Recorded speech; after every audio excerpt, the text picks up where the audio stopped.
A blessed Thursday. I'm teaching you today about verbs to go. Again, this article was from easyarticle.com, which I've written, and from my free ebook nugget at Blogspot and WordPress. Okay, let's go now. Brace yourselves. Watch. Your sentences without a verb is like life without a heart. Verbs establish a state of being. They give life to the sentence and express action. Generally, verbs are called action words. So this is how grammarians classify the verbs. A. Into subclasses. 1. We have the regular verb. It's an airplane. We resume. They form their past and past perfect tenses with D or ED, such as pray, prayed, play, played. 2. Irregular. Those are all the other verbs and those that do not end in D or ED in the past and perfect tenses, like write, wrote, sing, sang. 3. Transitive. They are verbs that have objects or words in the sentence that receive action from the verb directly or indirectly. 4. Intransitive. They have no objects. There is no receiver of action from the verb. 5. We have linking verbs. They are verbs that connect the subjects to a noun, pronoun, or adjective. So, for example, the most common linking verbs are be, become, appear, seem, and look, smell, taste, sound, feel. Those that pertain to the senses. We also have is, are, was, were. Now we go to letter B.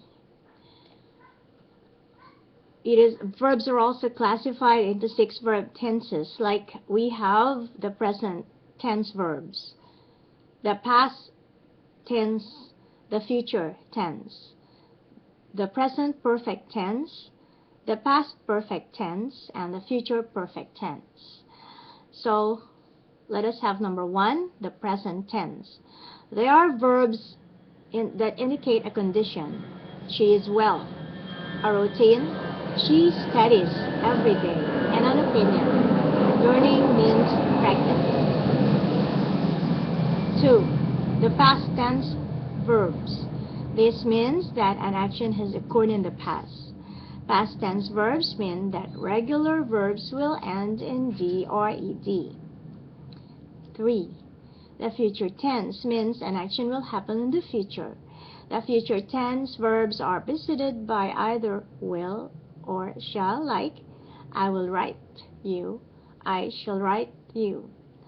And number 4, the present perfect tense means that the verb is preceded by the present tense having verbs has or have. The tense indicates an action that began in the past, but an action that may have been completed in the past, or it may continue to the present. For example, Anna has been a faithful servant. They have gone to church. Now we go to number 5. The past perfect tense indicates that an action has occurred prior to a certain time in the past. The past perfect verb is preceded by the past tense helping verb had. He had washed the dishes when I arrived. He had emailed before I could stop him. And the last one, number 6, future perfect tense means something will be completed by a certain time in the future.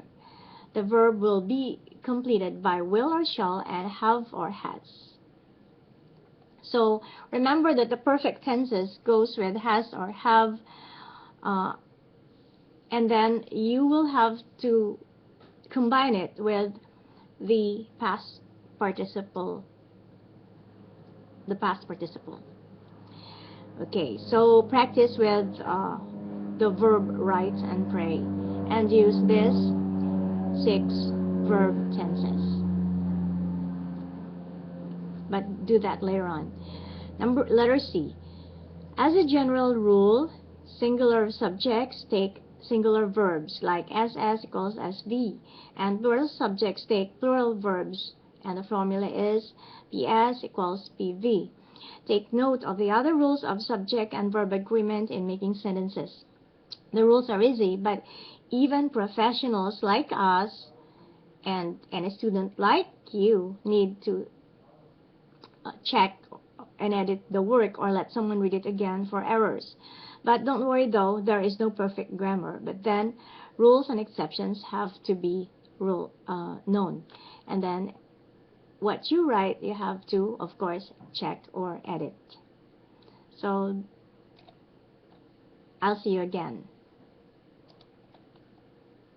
Thanks for watching.